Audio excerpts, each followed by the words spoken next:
This may be one of the few survival horror games where people might, like, shed a tear. Can a survival horror game tug at your heartstrings and scare the hell out of you? The developers behind Evil Within 2 think the answer to that question is yes, and they're offering up a sort of hybrid horror experience as a foundation for manipulating all your feels. So Evil Within picks up 3 years after the events of the first game. His daughter, who he had believed had died many years ago in a house fire, is actually still alive, and you're gonna have to go back in to get her. My preview time took me through 2 very different boss fights with some exploration and puzzle solving in between. The first fight was pretty status quo. Conserve ammo, use the environment, bring down scary monster. You know the drill.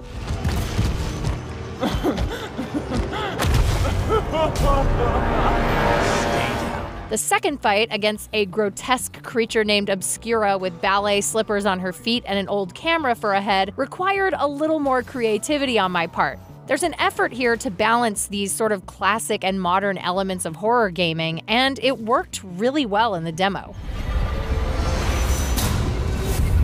The fight itself sort of originated from the design, and the design originated from the character of Stefano. Once that design came out and we saw the camera apparatus, how can we use this in battle or use this as an effective medium to not just be visually intriguing or scary, but to actually involve it in the gameplay somewhat. Between these old and new school boss battles, I guided Sebastian through a decrepit city hall with some scary secrets. The puzzles weren't terribly difficult, but there was absolutely a Silent Hills PT vibe happening in the repeating corridors, which Johannes admits was an influence. Well, I think any survival horror fan was a fan of that game, so I think it's hard to not see influence of that in anything that will probably come out for the next couple of years.